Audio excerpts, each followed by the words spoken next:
I think the best thing for people in Hollywood that are entrenched in that world is to shut the fuck up. Because as soon as they start talking, people like, as soon as Robert De Niro starts talking, I'm like, Jesus, get that fucking microphone away from him so I can enjoy Taxi Driver. Robert De Niro has gone so hard partisan over the past 8 years. He is like example number one of Trump derangement syndrome. He's one of those, I'm moving to Canada if he wins, and he's never going to leave the White House if he wins. We're going to have Trump forevermore. I mean, hello, I hate to break it to you because I realize you're advanced age too, Robert, but people die. So he will leave. One way or the other, he's going to go. Robert De Niro walked in expecting a soft, respectful political chat. He had no idea what he was stepping into. Joe Rogan and Megyn Kelly were locked in, waiting. One moment, De Niro was ranting like he was accepting an award no one asked him to give. The next, he was shut down live on air, fast, precise, and ruthless. Rogan dropped a single line, so sharp it sent Kelly into laughter, gripping her chair like she was watching a Hollywood pileup in real time. De Niro stood frozen, wearing the unmistakable look of a man who just realized there's no Uber Eats for comebacks. Yeah, it's heartbreaking. Yeah, it's heartbreaking. Yeah, I don't want to hear. I love De Niro. I love those mob movies. It's like, I don't want to hear him that he's a moron. I don't want to hear him talking about politics and about Trump supporters, and just shut the fuck up. If Robert De Niro got $1 for every political meltdown he's had, ranting like a method actor trapped in an endless monologue, he'd be rich enough to buy a private island where no one ever mentions Trump. But instead of choosing silence and sea breezes, he chose volume.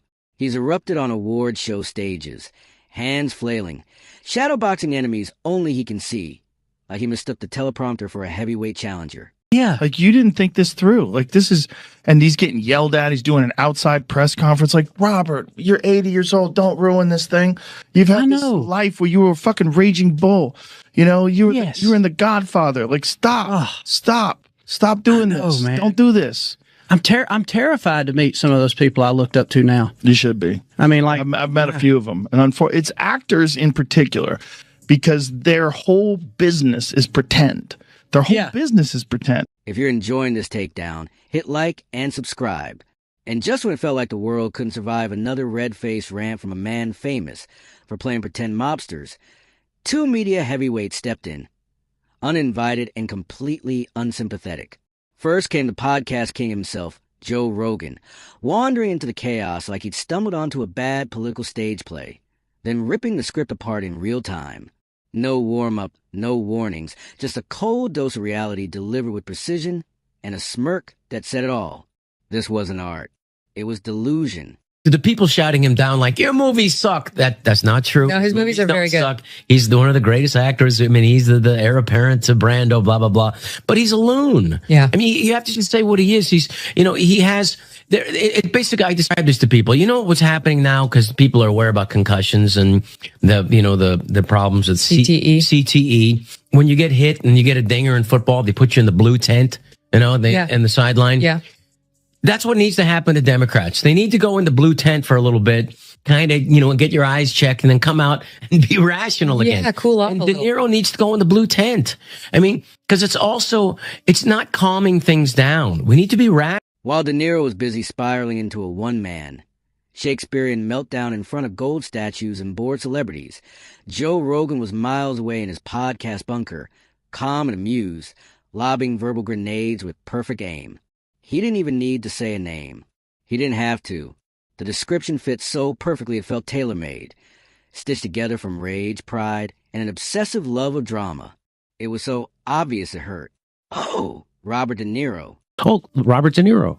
Yeah. Now, Kurt's convinced that Robert De Niro's on some kind of Epstein list or some kind of thing like that, and then he's afraid that if Trump does get power, he's going to expose him, and he is actually going to come at him. Of course Kurt thinks that. That's what Kurt thinks that. Kurt thinks that about every fucking thing that happens in the world. I think Robert De Niro's just got Trump derangement syndrome. I think he's old, too. There's a thing about old men, and they want to yell at everybody. And he's completely... Did you see when he went and gave that speech outside of the trial? That was bizarre. Told him that was a good idea. Rogan never had to say De Niro's name. He just sketched the outline of a certain kind of actor. The type who confuses playing a tough guy on screen with having real-world political wisdom. In Rogan's view, There's a special class of celebrity that believes memorizing lines about honor and justice in mob movies somehow qualifies them to lecture the public on policy. Spend 30 years pretending to be someone named Vito, and suddenly you think you can explain democracy to the nation. That's like a barista thinking they're fit to advise NASA on rocket science, just because they know how to swirl foam with flair. With his usual relaxed, amused attachment, Rogan delivered a quiet masterclass in dismantling ego. No shouting, no ranting, just calm precision that lands harder than a clean knockout. De Niro, though never named, might as well have been center stage, a living example of how gravitas can quietly slide into grievance without the fall ever being noticed. Robert De Niro, who's got a severe case of the TDS, is in conference right now, as all of the muckety-mucks are. And he's very unhappy about what Trump is doing to try to keep filmmaking, American filmmaking, in America by slapping tariffs on foreign-made films so that he can basically try to force people to make them domestically again for the American audience that they're meant to serve. And here's what De Niro said on Tuesday. America's Philistine president has had himself appointed head of one of our premier cultural institutions.